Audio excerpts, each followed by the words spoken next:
আজকের উপাসনা পর্ব শুরু করছি। নারায়ণ সূক্তম।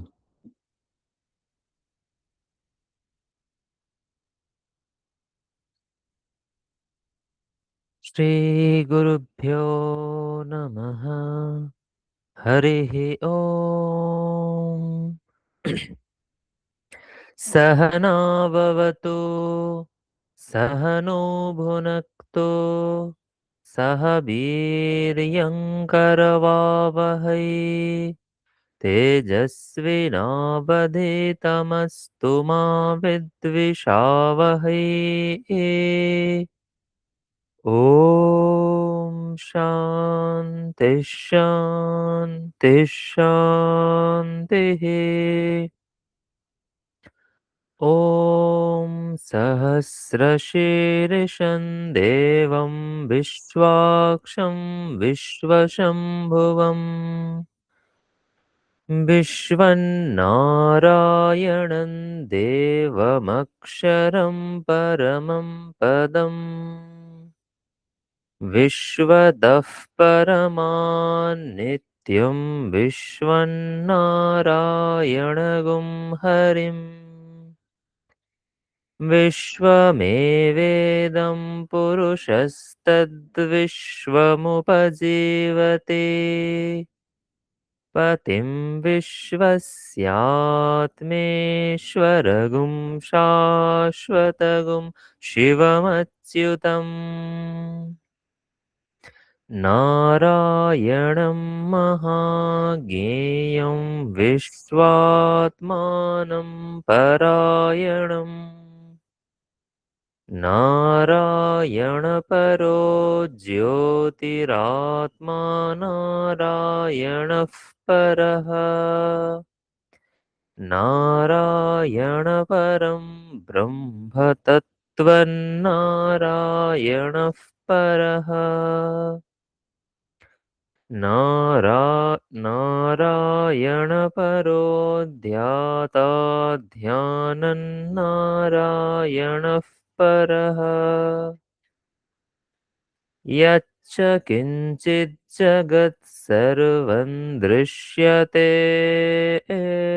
श्रूयतेऽपि वा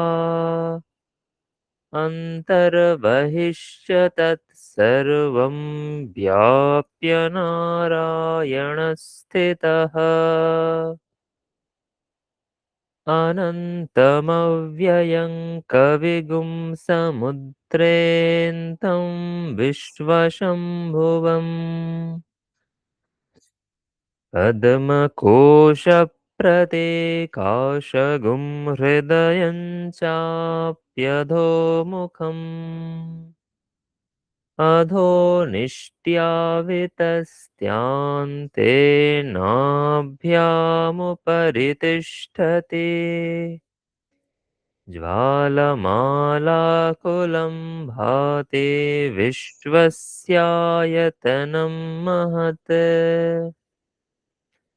सन्ततगुं शिलाभिस्तुलं भत्याकोशसन्निभम्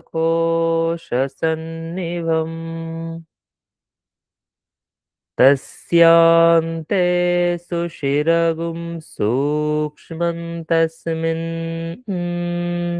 सर्वं प्रतिष्ठितम् तस्य मध्ये महानगनिर्विश्वार्चिर्विश्वतोमुखः सोऽग्रभुग्विभजन् तिष्ठन्नाहारमजरः कविः तीर्यगूर्ध्वमदशायीरश्मयस्तस्य सन्तता सन्तापयति स्वं देहमापादतलमस्तकः तस्य मध्ये वह्निशिखा अणियोर्ध्वा व्यवस्थितः नीलतो यदमध्यस्थाद्भिद्युल्लेखे बभास्वरा नीवारशोकवत्तन्वी पीताभा स्वत्यणुपमा तस्या शिखाया मध्ये परमात्मा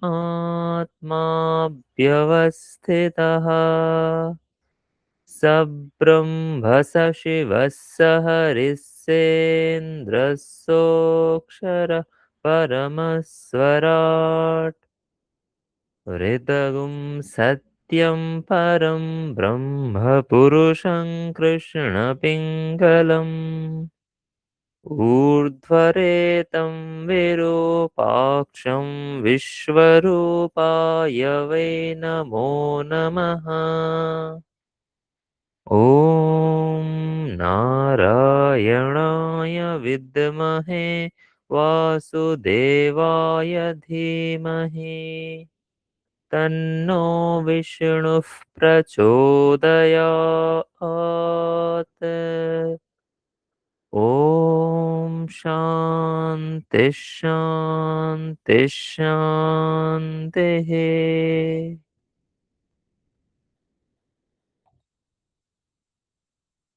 শ্রীমদ্ ভগবদ গীতা সপ্তম অধ্যায় ১ থেকে ১৫ নম্বর শ্লোক।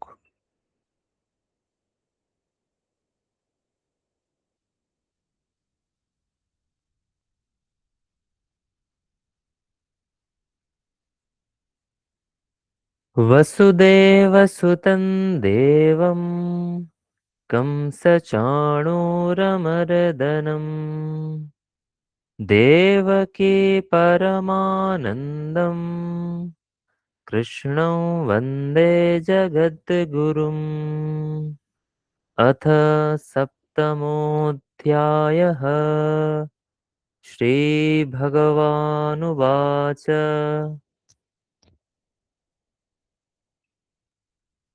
मय्यासक्तमनाः पार्थ योगं युञ्जन्मदाश्रयः असंशयं समग्रं मां यथा ज्ञास्यसि तच्छृणु।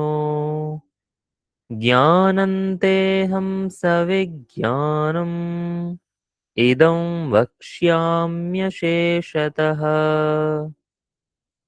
यज्ञात्वा नेह भूयोऽन्यज् ज्ञातव्यमवशिष्यते। मनुष्याणां सहस्रेषु कश्चिद्यतति सिद्धये यततामपि सिद्धानां कश्चिन्मां वेत्ति तत्त्वतः। भूमिरापो नलो वायुः खं मनो बुद्धिरेव च अहङ्कार इत्ययं मे भिन्ना प्रकृतिरष्टधा। अपरेयमितस्त्वन्यां प्रकृतिं विद्धि मे पराम्। जीवभूतां महाबाहो ययेदन्धार्यते जगत् एतद्योनीनि भूतानि सर्वाणीत्युपधारय अहं कृत्स्नस्य जगतः प्रभवः प्रलयस्तथा मत्तः परतरं नान्यत् किञ्चिदस्ति धनञ्जय। मयि सर्वमिदं प्रोतं सूत्रे मणिगणा इव रसोऽहमप्सु कौन्तेय प्रभास्मि शशिसूर्ययोः। प्रणवः सर्ववेदेषु शब्दः खे पौरुषन्दृशो पुण्यो गन्धः पृथिव्यां च तेजश्चास्मि विभावसौ जीवनं सर्वभूतेषु तपश्चास्मि तपस्विषु बीजं मां सर्वभूतानां विद्धि पार्थ सनातनम् बुद्धिर्बुद्धिमतामस्मि तेजस्तेजस्विनामहम् बलं बलवतां चाहं कामरागविवर्जितम् धर्माविरुद्धो भूतेषु कामोऽस्मि भरतर्षभ ये चैव सात्विका भावा राजसास्तामसाश्च ये मत्त एवेति तान् विद्धे न त्वहन्तेषु ते मयि त्रिभिर्गुणमयैर्भावैः एभिः सर्वमिदं जगत् मोहितन्नाभिजानाति मामेभ्यः परमव्ययम् दैवी ह्येषा गुणमयी मम माया दुरत्यया मामेव ये प्रपद्यन्ते मायामेतां तरन्ति ते न मां दुष्कृतिनो मूढा प्रपद्यन्ते नराधमाः माययापहृतज्ञाना आसुरं भावमाश्रिताः।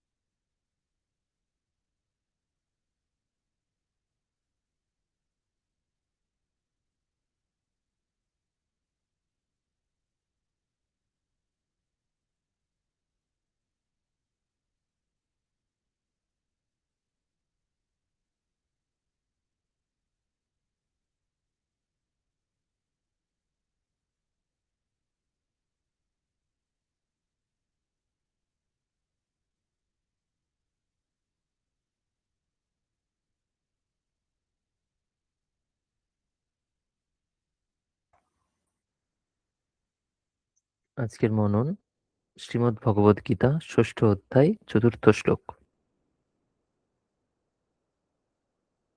শ্লোকটি পাঠ করছি।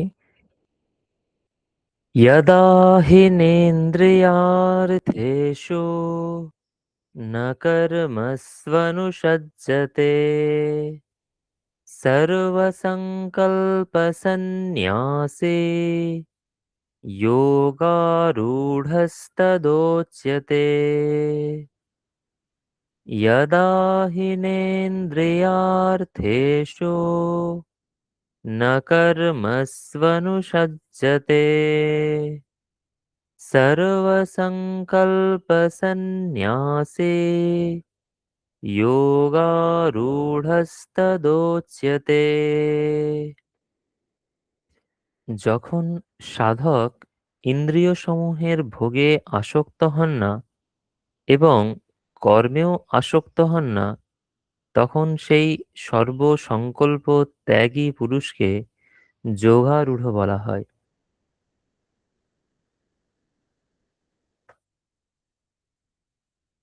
আমরা এই যোগারূঢ় শব্দটা আগের শ্লোকেই পেয়েছি। ভগবান বলছেন, যিনি কর্ম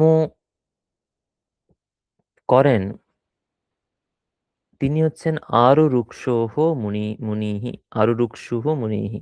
অর্থাৎ তিনি এখনো যোগে প্রতিষ্ঠিত হননি, তিনি যোগে যোগ মার্গের সাধক, অর্থাৎ যোগ মার্গে তিনি প্রতিষ্ঠিত হওয়ার চেষ্টা করছেন। সেই দিক থেকে দেখতে গেলে কর্ম তাকে করতে হবে। কর্ম বলতে নিষ্কাম কর্ম, অর্থাৎ যিনি সমাধি যোগে যেতে চান, সমাধি লাভ করতে চান, তাকে নিষ্কাম কর্ম করে সেই পথে যেতে হবে। কিন্তু যখন তিনি যোগারূঢ়, অর্থাৎ তিনি সমাধি যোগ লাভ করেছেন, যোগে আরূঢ় হয়েছেন, অর্থাৎ যোগী হয়ে গেছেন, তখন তার আর কোনো কর্ম করতে হবে না, তিনি কর্মত্যাগ করেন। এই প্রসঙ্গে যোগারূঢ় শব্দটা আমরা পেয়েছিলাম আগের শ্লোকে। যোগারূঢ় বলতে যিনি যোগে প্রতিষ্ঠিত হয়েছেন, প্রকৃত যোগী, সেই তার কথা এখানে বলা হচ্ছে। এই যোগারূঢ় ব্যক্তি কিরকম হন? যখন ইন্দ্রিয়ার্থেষু, ইন্দ্রিয়ের অর্থের বিষয়ে, অর্থ বলতে আমাদের যে পঞ্চ জ্ঞানেন্দ্রিয় আছে, তার প্রত্যেকটি ইন্দ্রিয়ের এক একটি বিষয় আছে। চক্ষু ইন্দ্রিয়ের বিষয় হলো রূপ, কর্ণ ইন্দ্রিয়ের বিষয় শব্দ, ত্বক ইন্দ্রিয়ের বিষয় হলো স্পর্শ, নাসিকা ইন্দ্রিয়ের বিষয় হলো ঘ্রাণ বা গন্ধ, এবং কি একটা বাকি রয়ে গেল,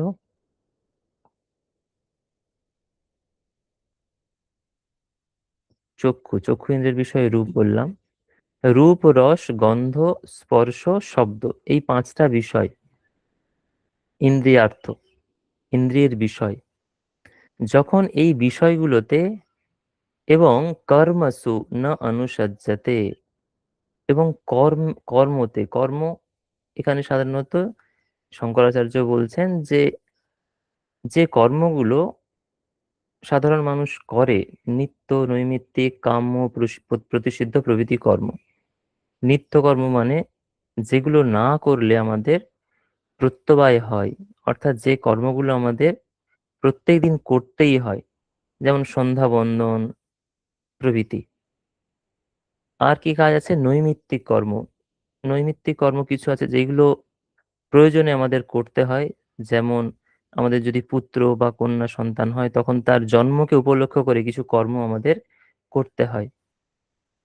কাম্য কর্ম, অর্থাৎ আমরা যদি আমাদের ইচ্ছা পূরণ করতে চাই, সেইগুলো পূরণ করার জন্য যে কর্ম করি। ধরুন আমি যদি বলি আমি স্বর্গে যেতে চাই, তাহলে স্বর্গে যাওয়ার জন্য আমাকে জ্যোতিষ্ঠোম বা অগ্নিষ্ঠোম যজ্ঞ করতে হবে, সেগুলো কাম্য কর্ম।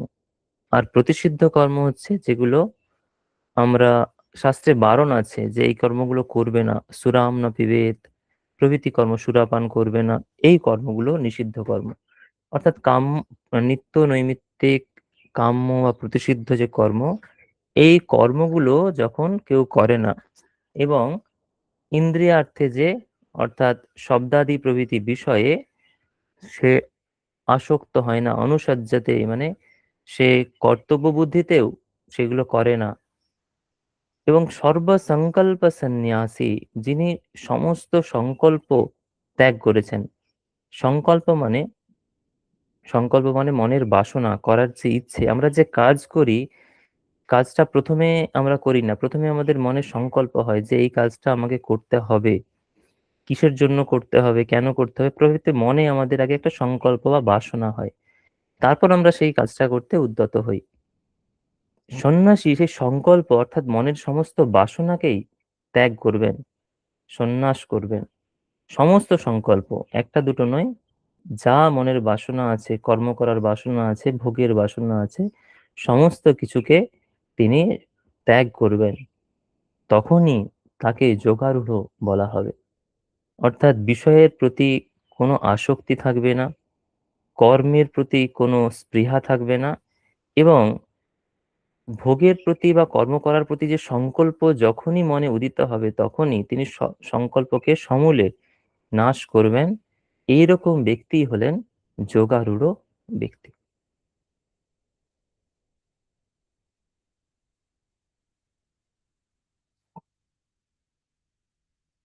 আমরা আজকের উপাসনা পর্ব এখানেই শেষ করছি।